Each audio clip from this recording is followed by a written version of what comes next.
Hey, what's up? Welcome back. You're at Ground Zero Salem. You know who it is. And actually, if you don't, if you're a newcomer, my name's Pat. How are you? Thanks for stopping by. It's been a little bit, yet again, a little bit of a sabbatical. This tends to happen during the summer for me. I try to keep things current. I like to do frequent updates. However, I've had a bunch of travels out of town. I've got another one coming up. It's a busy time of year. I'm a family guy. What can I say? I have a stack of Grindcore that I've been wanting to talk about. It's been eating its way in the back of my mind. It's like The Telltale Heart by Edgar Allan Poe.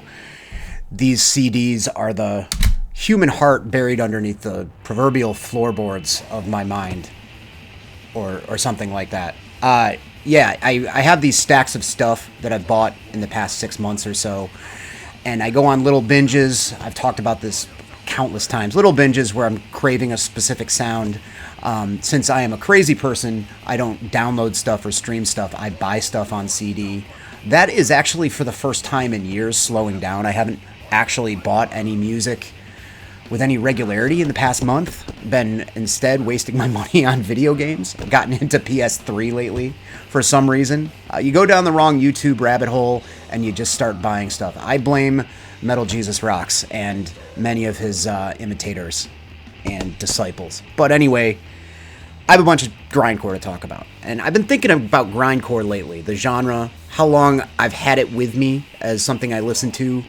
Not consistently since I first discovered it 30 or so years ago, but I keep returning to it. And it's odd because a lot of people, by the time they're halfway through their life, like I am, they've kind of let the more extreme stuff fall to the wayside. A good example is a friend of mine from Boston, won't dox him, but a friend of mine back where I was living posted on social media, yeah, I'm selling a bunch of my extreme stuff lately. I've been listening to more soul and folk and psychedelic stuff. I still like some hardcore, but a lot of the more abrasive stuff I just don't feel like pulling out lately. And I feel like that's pretty common. I feel like that's normal for people as they grow older. They usually mellow a little bit, at least with their listening habits. And for some reason, I hit that cusp myself when I was in my late 20s, early 30s. I was discovering some neo-folk stuff. I was discovering, some of the weirder prog. I was never much for Asia and stuff like that, but getting into like King Crimson and, nothing too obscure. Camel a little bit, I think, at the time. Amon Düül, some krautrock stuff.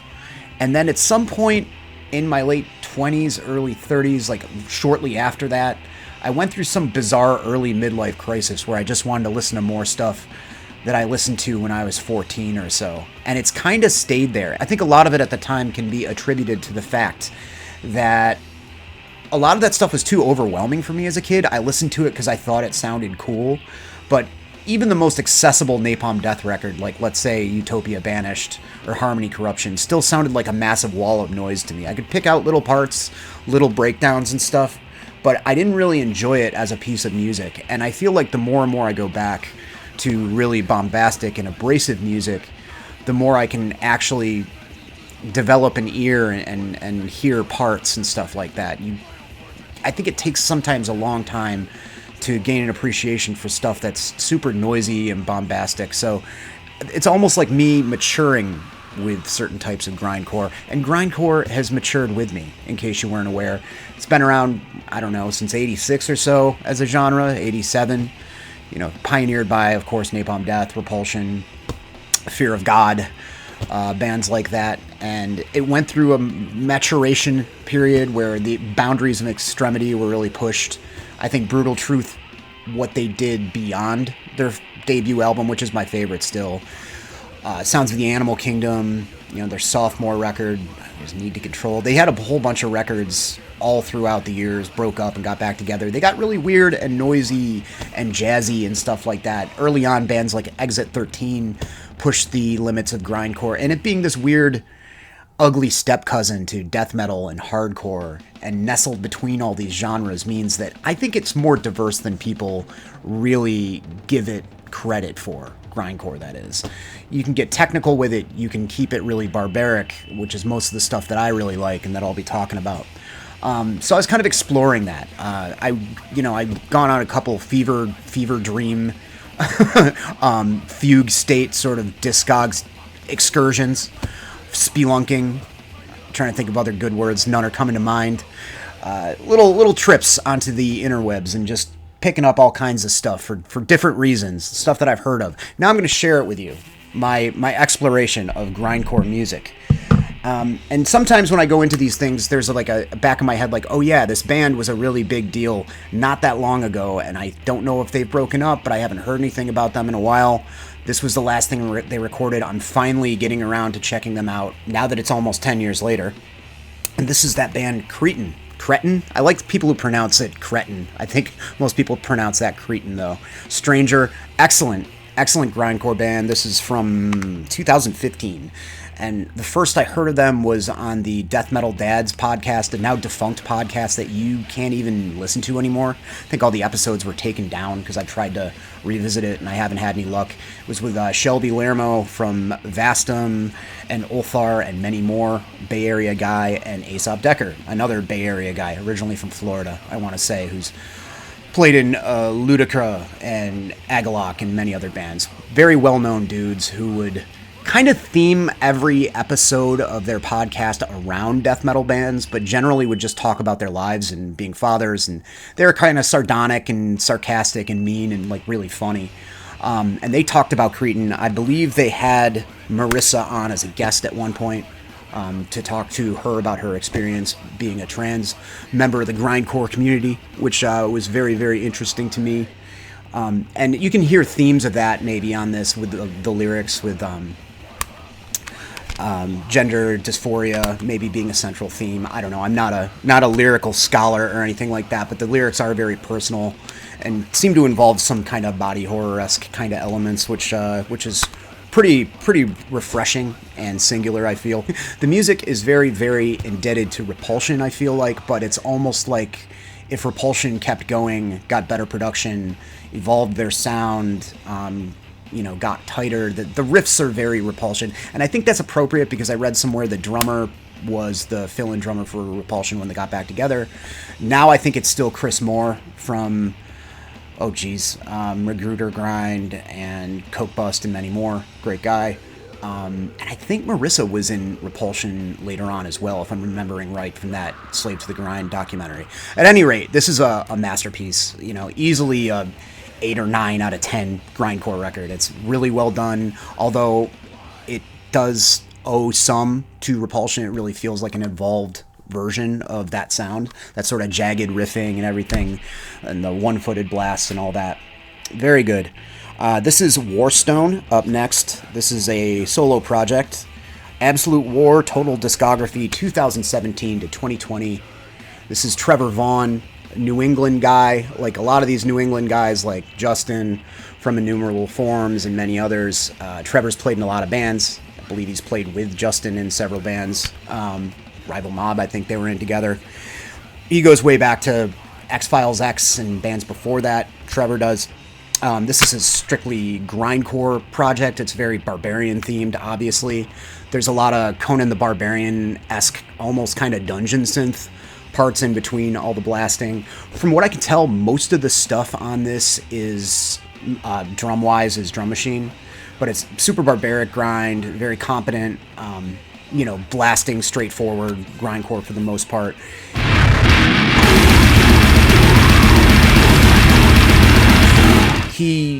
Trevor, that is, kind of dips his toes in a bunch of genres. He seems to be fond of doing a lot of more like power violence stuff, but this I'd say is more purely grindcore. There's maybe a little touch of PV here and there, but if you love early earache stuff and all that good classic grind, Warstone is definitely up your alley. He did another full length right after this that I have on clamshell. I've got it on clamshell. It's a cassette that came in a clamshell case. Let me grab it, actually. This is what editing's for, right? Yeah. Whose roots know whence they sprang. Ooh, it's got all kinds of fun stuff in here. There's the tape. Yeah, this is a little bit more polished. Yep, looks like, it's short. It's grindcore. It's probably only like 10 or 11 songs, so it's probably like 15 minutes or less. But I remember really enjoying this. I haven't played it in a while. Something about awkward packaging like this. You don't really want to pop it out that often, but I've got it on Bandcamp. I should revisit it. I love the CD. I've been spinning that a lot lately with all the previous recordings, which is, you know, demos and various studio tracks, probably some tapes and 7-inches and stuff, I'm not sure. Then we've got another compilation of studio recordings, various releases and splits. This is Shank from Glasgow, Scotland. They also did an LP, Coded Messages and Slowed Down Songs, which is a Gorilla Biscuits reference. This band does not sound like Gorilla Biscuits at all. They are very much straight up heavy, kind of more punkish grind.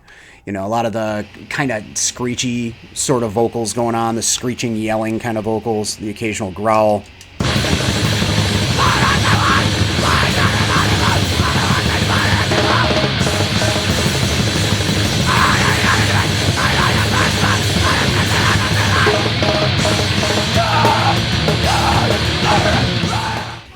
Super raw stuff. Definitely part of that whole thing going on in the UK at the time with bands like Ebola and Suffer and Urko and all that flat earth kind of stuff. They were from Glasgow. That stuff's a little bit more towards the Bradford area where it originated from, but I know they gigged with all those bands. Came from that general scene, but it's very, very raw. Grind, punkish grind kind of stuff, kind of leaning towards PV, but not quite that genre. It doesn't have those really extreme tempo shifts as much as that kind of stuff, but really sarcastic, negative, socially critical kind of lyrics, I'd say. Some pretty good covers. They cover a Ringworm song, which is early Ringworm from the first album when they had Blasts, my favorite Ringworm stuff. So pretty well versed in a lot of different types of hardcore from what I remember. I met their bassist a long, long time ago when he still lived in Scotland. He's lived in Toronto now for probably 20 years, if he's still there. He also played in the Endless Blockade and Column of Heaven, which were leaning more towards like noisy, sludgy stuff, but also kind of grindy, power violence sort of stuff. I never really got into those bands as much, but Shank I really dig quite a bit. Then you've got Sickrecy, Salvation Through Tyranny. Swedish band here. So I have a tendency, if I like a label, to just go online and pick up a bunch of stuff on one label if I can find stuff for cheap. One of those labels is Self-Made God. It's an Eastern European, Polish, I want to say. Could be wrong, but I believe it's Polish label. Puts out a ton of grind. They put out the Phobia insane, like 3 or 4 discography, like nice, like fold out digipack box set thing. They've done a lot of grindcore stuff. Gathicles, like most heavy hitters for grind, Self-Made God has released something by them. And this is a bit of a supergroup, I guess, from different Swedish band members. I think Vulgar Pigeons, it's a couple of members of that band and some other bands. I always confuse Vulgar Pigeons and Birdflesh because both involve birds in their grind. But this is good. It's straightforward, kind of leaning into crust and D-beat a little bit here and there. Very, very modern kind of production. If you like the way Relapse Records stuff has been produced in the past decade or so, it sounds like that. It's kind of dry, kind of polished. It's not necessarily my thing. I like my grind a little bit more noisy and clunky sounding, but I still dig this. And there's a fair amount of kind of like punkish stuff going on with it rhythmically, which is enjoyable. It's bordering on crust at points. That kind of deal. Almost kind of stadium crust elements here and there. It's pretty good, pretty catchy. Then we've got PLF from, I want to say Texas, definitely the Gulf Coast, because they were on a compilation called Gulf Coast Massacre way back in the mid-2000s, I want to say. I used to have it. I think they were kind of overshadowed by Insect Warfare on that. If I'm remembering right, their songs were kind of like raw recording. I could be wrong. I haven't listened to that comp since it came out. I just remember thinking Pretty Little Flower was like a silly name for a grindcore band. And they do have like a more serious acronym. They're one of those classic 3-letter bands where they make it say a couple of different things on a couple of different releases. I don't remember what the more serious one is. But these came out in 2015 and 2018 respectively. Don't remember which one came out when. Devious Persecution and Wholesale Slaughter. They're into verbose titles here. Jackhammering death blow of nightmarish trepidation is this one. This one's a little bit more muddy on the production side. This is a little bit more focused and sharp, but they're both really good. They have a really great approach to riff writing that's almost technical, almost kind of like death metal-y, but is just interesting enough to hook you.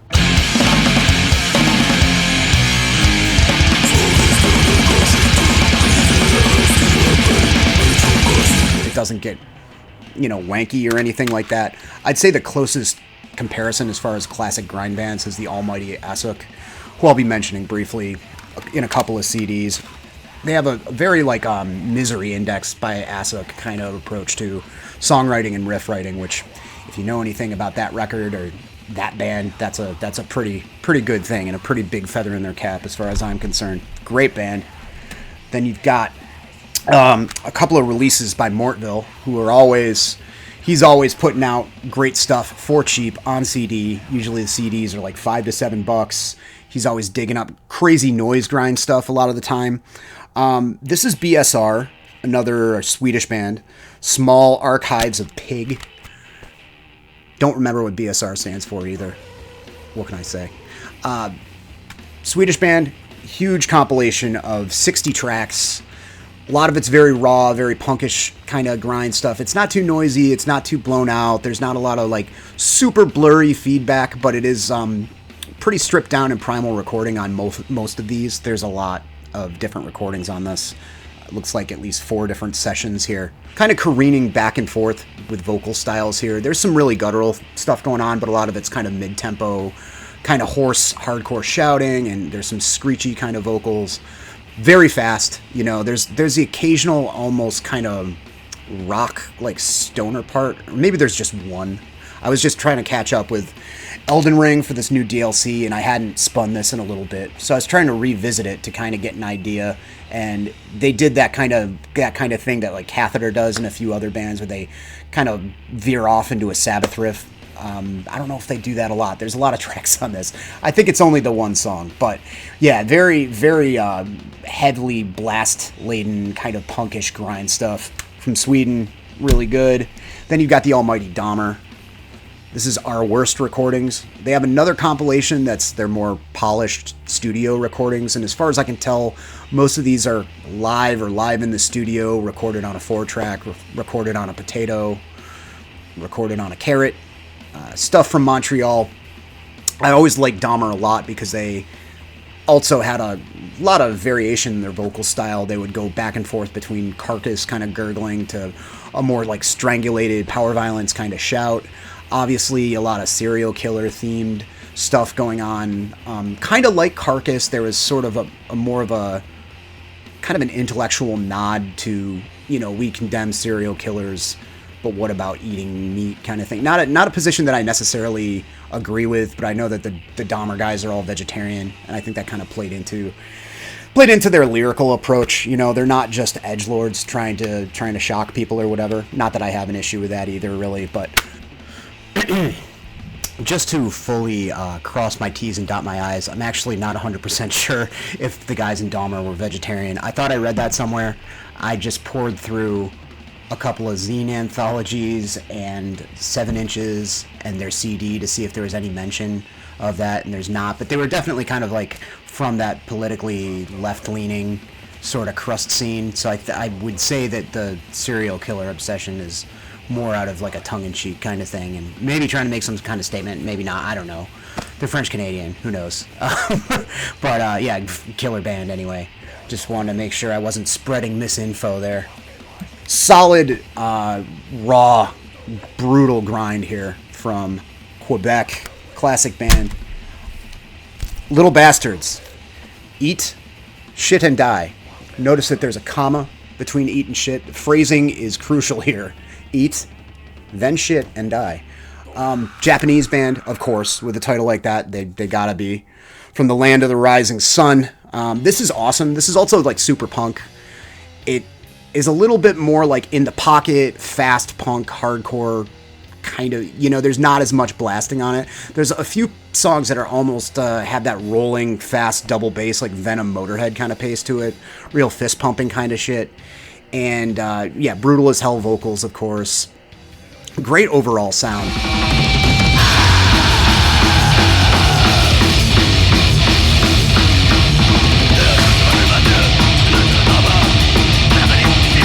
This little bastard stuff. And I think this band's been around for quite a while and haven't put out a lot. This is all I could find by them now. I think they have 2 other releases that I'd love to track down at some point. But yeah, super original. Great, straightforward, like catchy grindcore stuff. Then you've got Demise, End of an Era, discography 87 to 92. Always discovering stuff that I'm like, why have I never heard of this? This is a band that kind of played grind, sort of power violence stuff from California. As far as I could tell, they played with all the heavy hitters. They played with like a lot of the Slap a Ham bands. They played with Phobia, and Capitalist Casualties, and bands like that. They were from that scene. Southern Cali, I'm pretty sure. And I've never heard of them. I'd never heard of them until I bought another CD by a band called White Cross, which when I get around to doing another punk and hardcore update, I'll talk about White Cross. They had a member or 2 that ended up joining Guar. Kind of like a third tier, early 80s fast hardcore punk band that were really good. Felix Von Havoc posted something about their 7-inch, I believe it was Felix, on Instagram. So I picked up the White Cross CD, and then I was like, okay, this is on Grand Theft Audio. Now, Grand Theft Audio was a label that was around in the 90s, much like Lost and Found, who was similar in a lot of ways. Bigger. Lost and Found put out a lot more stuff.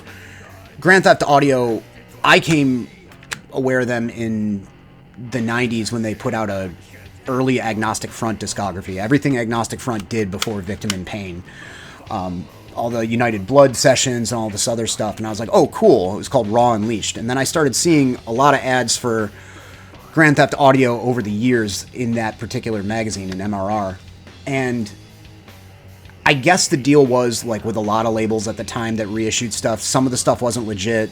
You know, the guy apparently came to an agreement with one guy in the band, but not everybody. You know, it was all bands that were broken up and stuff like that. It's also one of those labels where I'm like, I want to track down as much stuff as I can, because that's the only way to hear some of these bands on any kind of physical format without shelling out for hundreds and hundreds of dollars for 7 inches and stuff. Good example is that White Cross. So I do what I did.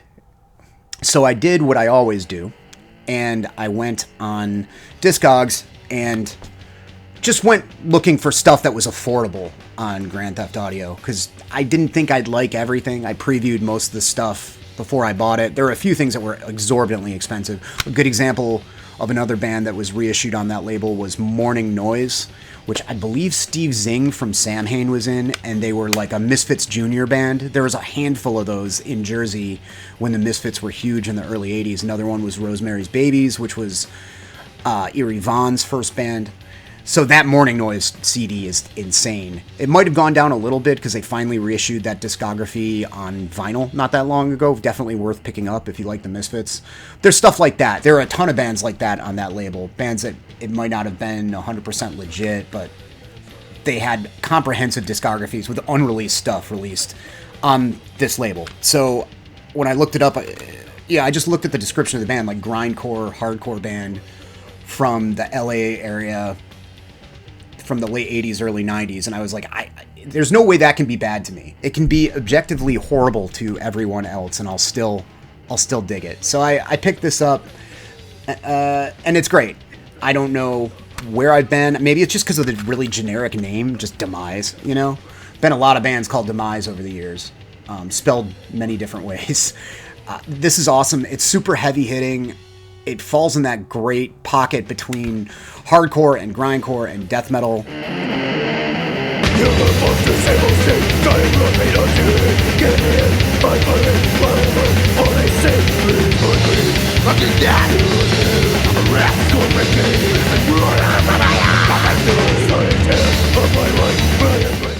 Their sound definitely evolves over the years and gets a little bit more metallic and better produced, but overall, killer, bordering on power violence, grind, and a little bit of death metal style stuff. Then we've got an unofficial Assuck discography. I'd love to have something legit by them. I used to have Misery Index on CD back in the day, back high school, I think I had it. My senior year of high school. Their stuff is out of print. As far as I've heard, they have no intention to ever reprint that stuff for whatever reason. So I have this boot discography. I think I have a tape too, kicking around somewhere. Working on my focus here. There's my ring light again. Hi. C is for cookie. Yeah, I mean, if you don't know anything about grindcore, you know, a lot of people say they watch my videos even though they're not into the type of music that I'm talking about, which is very much appreciated that you'd watch it for me. Totally weird. Assuck is incredible. They're overwhelming. They're like a wall of sound. There's so much coming at you at once. But with repeated listens, you just pick out more and more brilliant stuff in the riffs and the songwriting. Very commanding death metal-ish vocals. Several of the people in this band, I want to say, worked at Morrisound in Tampa, where all the death metal stuff was produced. Despite the fact that, I mean, early on, it looks like they played with a lot of death and grind bands, straightforward grind bands, from the old zine compilations that I've read over the past couple of years. I see a lot of their old demos and stuff. Their stuff being reviewed in death metal magazines. But well into the 90s, and I want to say they kept going till like 97 or 98, I want to say, because I remember them touring with Hot Water Music. I want to say like my senior year of high school or something like that. They tended to play more with like straightforward hardcore bands. Like I said, they toured with Hot Water Music, who were like melodic emo-core stuff, who were probably just their friends from Florida. They were from Gainesville, but, you know, they toured with a lot of bands. They played with, like, Reversal of Man and bands like that, so really cool band. Just crushing stuff. It was interesting to me to hear the earlier stuff, the Born Backwards demo, I want to say, and their earlier 7 inches, Necro Salvation, all that stuff, because that is Assuck before they became like a perfect grindcore band. It's a little bit more rough around the edges. I think there's some stuff even with drum machines on it, if I'm not mistaken. So it's cool to hear that stuff as well. It's nice having it all in one place. I don't endorse buying unofficial stuff unless the band just doesn't reissue it. And then what are you going to do if you want to actually hold something in your hands for what it's worth? Then we got this Parade of the Lifeless CD. This is killer. One of the members has been commenting on a bunch of my videos lately, a bunch of the retrospectives, and I've been trying to find the comments so I can, because it's the guy's name right there, and I for some reason couldn't. Just to correct myself here, little editor's bay moment yet again. Love these. It was Derek Kowalewski of Buffalo, New York, for commenting, who is the vocalist for Parade of the Lifeless. Sang. Thank you for all your commenting. Your band rules. But I wanted to pick up his band CD because I had the tape from quite a while ago. Well, 3 or 4 years ago. Marty sent me a bunch of demos and stuff like that he wasn't feeling, that he got for his old magazine Worm Gear.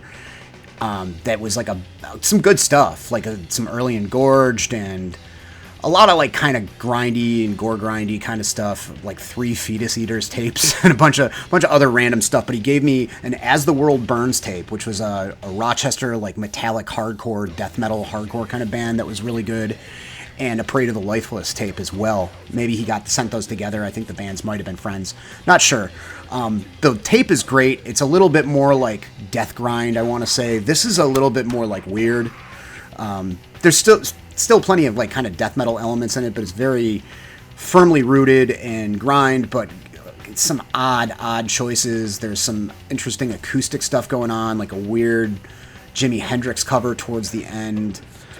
Just some kind of like heady, strange technicality going on. Mostly technical from a rhythmic standpoint, like kind of odd, Dave Whitty-esque kind of jazzy stuff going on with stops and starts and blasts and that kind of thing. The riffs are pretty straightforward, pretty fun to listen to, not generic or anything, but not like crazy noodly or anything like that.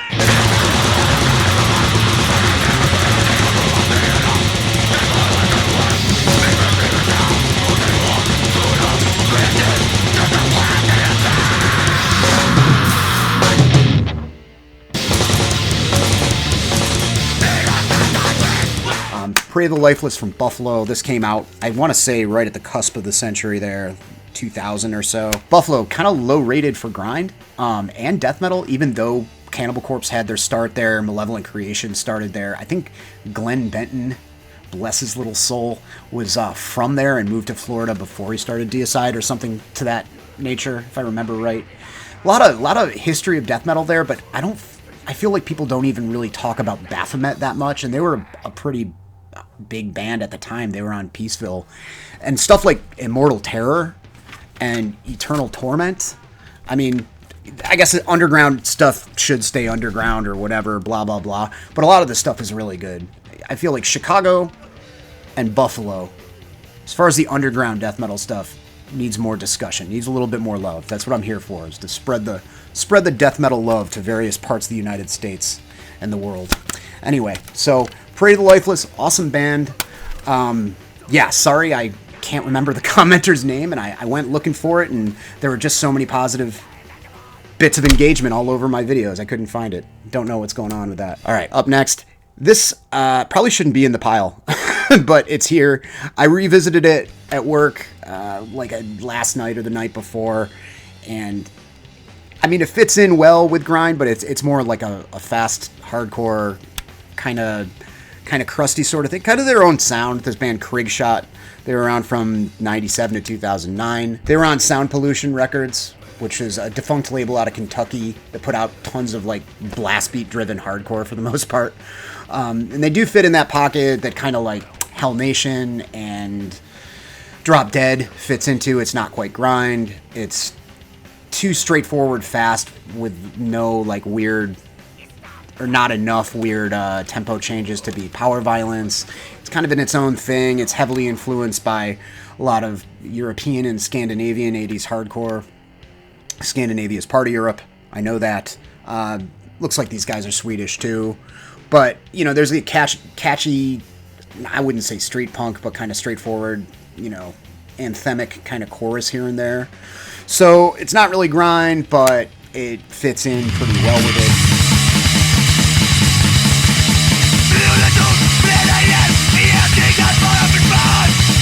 Then you got Godstomper, Hell's Grim Tyrant.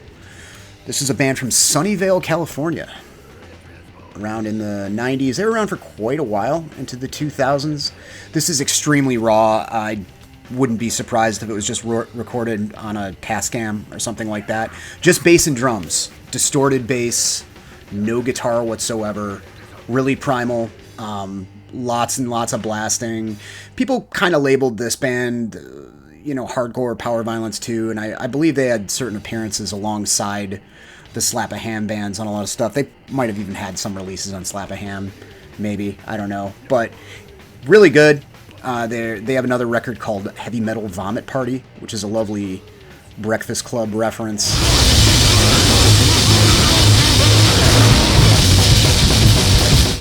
Cool band, raw, straightforward, kind of blasty, hardcore grind kind of stuff. Infected Society. This was just yeah, why not? It's a couple of bucks. I think the cover art's funny. Kind of bad and funny. This is a French band. This is sometime in the 2000s this came out. Just an EP.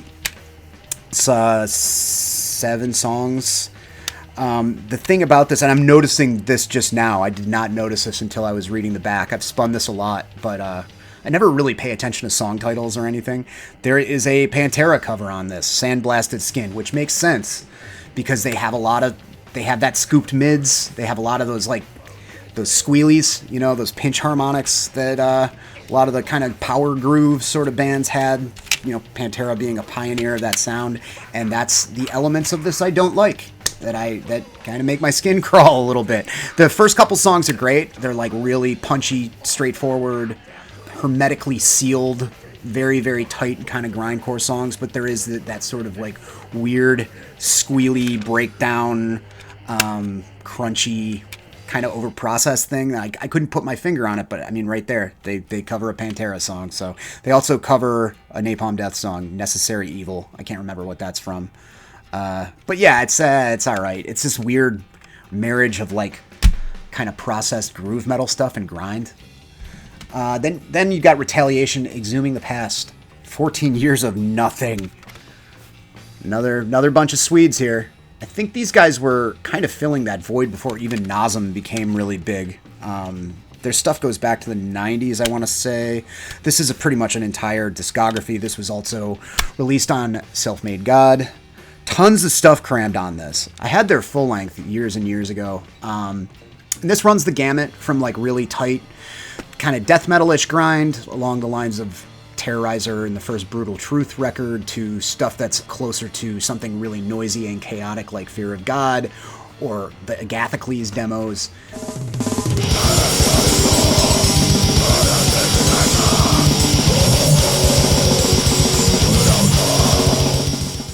They kind of do it all at one point or another.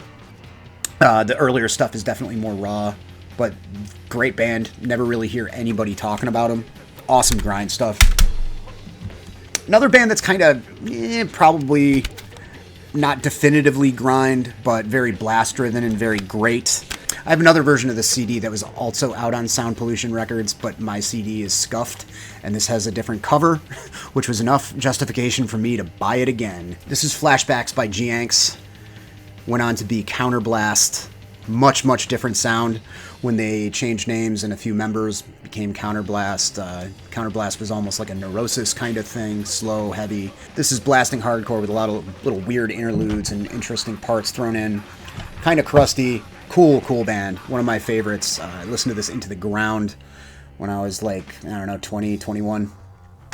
It's a great collection there. Then you've got Mindflair from Germany. Stagnation. I do like that it's F-L-A-I-R, not Flair, like the Dungeons & Dragons monster. It's Flair, like Ric Flair. I'm imagining a guy with a blonde wig and tentacles coming out of his mouth. Very power violence, leaning grind, like a lot of really sharp breakdowns and shifts and changes rhythmically. A lot of kind of high-pitched sort of stuff going on, kind of screechy vocals going into growls. They definitely like to mix it up. It's a cool listen. We got this He Who Corrupts, the discographer. Kind of a weird band.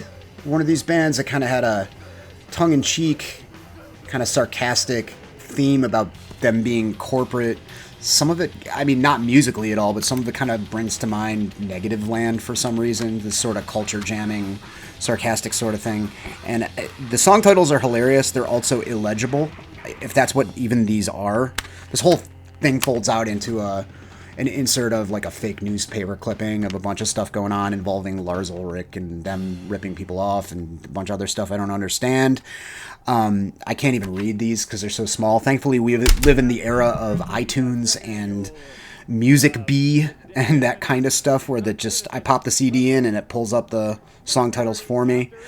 Opens with live in the studio tracks, and it's one of those scenarios where they were very tight when they recorded it, and the live stuff to me sounds better than the studio stuff, but it's that whole Charles Bronson era of like jokey, really long song titles. For instance, we have Young Boy Attacked by Bees, Young Boy Yelling at Mom, Mom Hid Boy's Metallica album, My Unbearable Battle with Keyboard Seamen, Who's Buying Lunch, No Personal Emails, This Is 6 Cymbal Hits, A Small Electrical Fire in My Pants. You get the idea. They got jokes. The music, the most important thing, is really shreddy, metallic stuff, lots of blasts, loosely could be considered grind. Kind of shares a little bit of the discordant elements with a lot of that sort of San Diego screamo stuff, I'd say a little bit. Probably has some stuff sonically in common with that emo violence stuff I talked about a while back.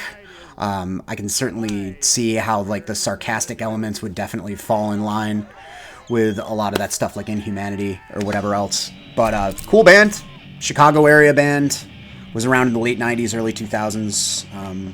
Yeah. Good shit. This is a California band here. This is Violent Opposition Utopia Dystopia.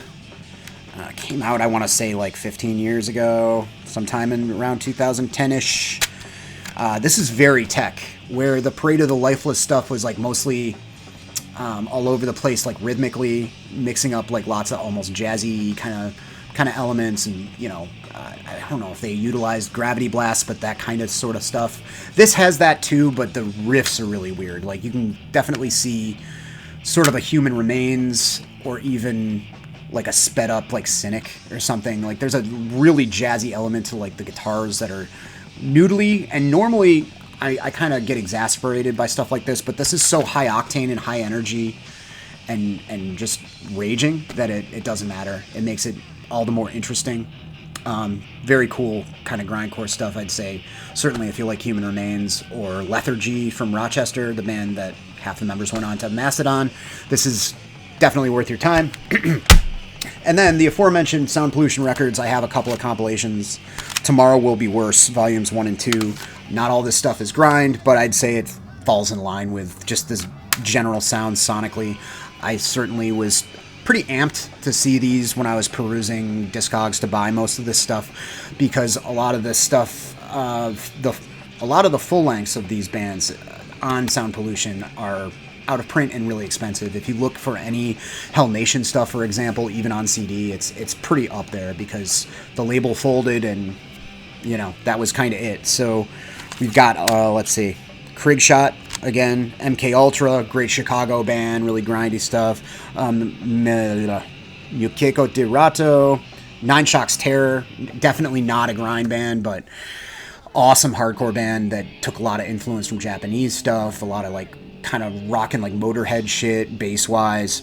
Classic Cleveland band, Tony Erba. I shouldn't have to say anything other than Tony fucking Erba. Uncurbed, great Swedish band. Again, not really grind.